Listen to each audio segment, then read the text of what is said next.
예상보다 더 형량이 높았습니다. 선운숙 씨 언니를 강제 추행한 유영재 씨가 징역 2년 6개월에 법정 구속이 됐습니다. 그러니까 이 얘기는 판사가 이렇게 형량을 내리자마자 바로 구치소에 갇혔다는 얘기입니다. 구금을 당했다. 유영재 씨의 이 재판 이야기가 엄청나게 많이 나오고 있는데 유영재 씨가 이렇게 법적 구속이 된 이유는요. 바로 유영재 씨의 자세입니다. 무엇보다도 이 유죄를 인정하거나 반성하는 모습이 전혀 없었다고 합니다. 그게 가장 중요하죠. 보통 이렇게 잘못을 저질렀을 경우에는 반성문을 엄청나게 쓴다거나 이 앞에서 후회하는 모습을 보인다거나 이런 자세여야 되는데 유영재 씨는 오히려 이 재판 과정에서 선운숙 씨 언니를 2차 조롱했습니다. 2차 가해를 했습니다. 너무나 충격적인 말들을 이어서 했는데 우선은 자신의 범죄 혐의에 대해서 모두 다 부인을 했습니다. 유영재 씨가 선운숙 씨 언니의 가슴 젖꼭지를 꼬집은 적도 있는데 그것을 이렇게 변명했습니다. 나는 그런 적이 없다. 선운숙 씨 언니가 강아지를 안고 있고 브레이지어를 착용하고 있어서 내가 어떻게 그렇게 행위를 할 수 있느냐라고 얘기했고요. 또 유영재 씨가 뒤에서 껴안으면서 성기를 엉덩이에 댔다 이런 이야기도 있잖아요. 근데 그것도 부인하면서 피해자와 키가 똑같은 사람을 찾아내서 똑같이 재현을 했다고 합니다. 근데 도저히 그럴 수가 없다. 이렇게 주장을 했어요. 그러니까 본인이 했던 그 어떠한 행동도 하나도 인정하지 않았습니다. 그리고 심지어 가장 저는 좀 놀랬던 부분이 바로 그겁니다. 유영재 씨가 마치 선운숙 씨 언니가 자신을 좋아하는 것처럼 그렇게 증언을 했습니다. 어떻게 좀 말이 안 되죠? 선운숙 씨 언니가 나한테 마사지를 해줬다. 그리고 발에 무좀약을 발라줬다. 이게 쉬운 행동이 아니지 않느냐. 특히 발에 무좀약을 발라주는 거 정말 나를 좋아해서다 라는 식으로 증언을 했습니다. 정말 이게 사실일까요?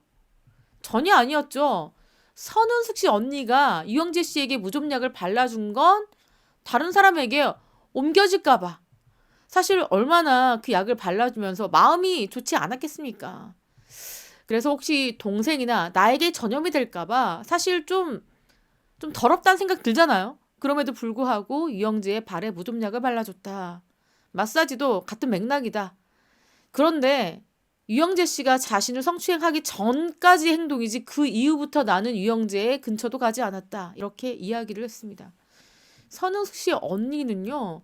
유영재 씨 때문에 굉장히 힘들어했습니다.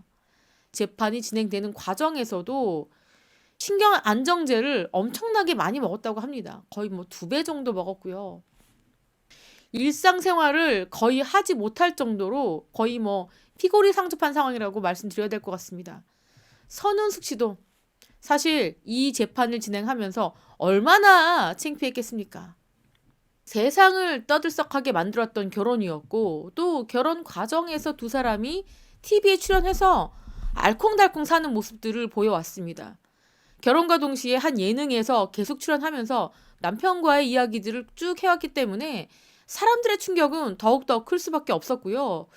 선운숙 씨가 이번 재판을 진행하면서 이런 얘기를 했습니다. 사실 나는 은퇴를 각오하고 이 재판에 임하고 있는 것이다 라고 얘기했습니다. 본인의 얼굴에 먹칠을 하면서까지 이번 재판을 진행할 수밖에 없었던 그런 안타까운 이유도 있었는데요. 선운숙 씨는 바로 언니를 위해서였습니다. 내가 이번 고소를 진행하지 않으면 언니가 시체가 될까봐 언니가 너무너무 힘들어하기 때문에 내가 좀 창피한 건 참을 수 있다. 하지만 잘못된 점은 바로 잡아야 되겠다라고 생각하고 이 같은 결정을 내린 겁니다. 유영재 씨는요. 무려 5차례에 걸쳐서 추행을 했습니다. 그런데 한 차례도 인정하지 않았고 또 유영재 씨가 이렇게 2년 6개월의 실형을 받은 이유는 이 선운숙 씨 언니의 증언이 일관적이고 아주 구체적이고 모순이 없기 때문에 재판장들 입장에서는 선운숙 씨 언니의 주장이 더 사실에 가깝다라고 본 것 같습니다. 또한 선운숙 씨 언니가 유영재 씨에게 항의하는 전화 통화가 있었거든요. 근데 그 통화에서 유영재 씨가 미안하다, 잘못했다 이런 식의 이야기를 한 게 또 결정적인 이유가 됐습니다.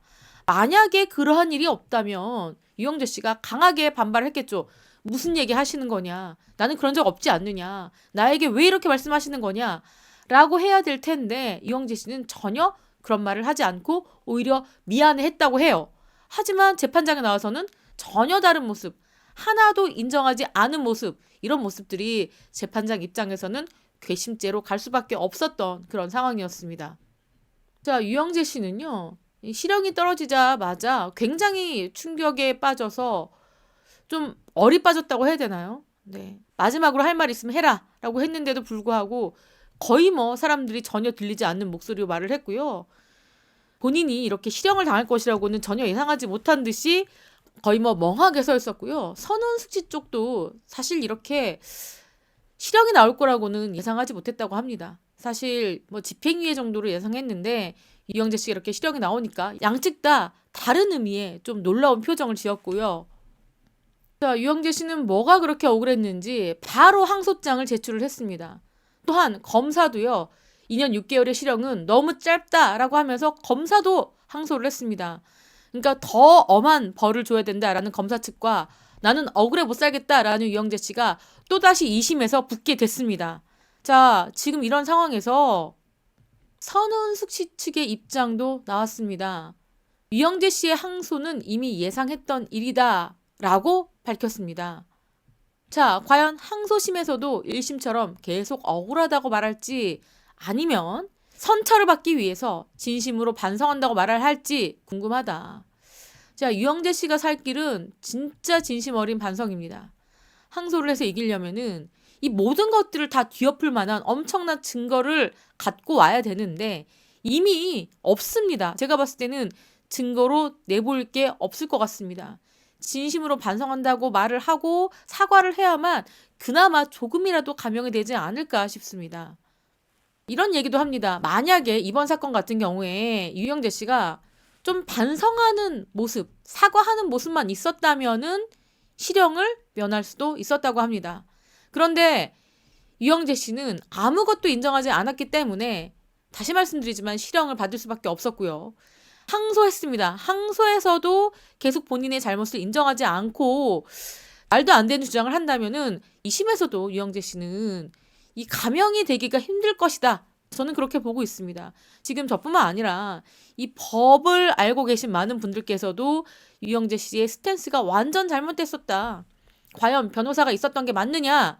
아니면 변호사의 충고를 유영재 씨가 받아들이지 않은 게 아니었느냐라는 의견도 있는 상황입니다.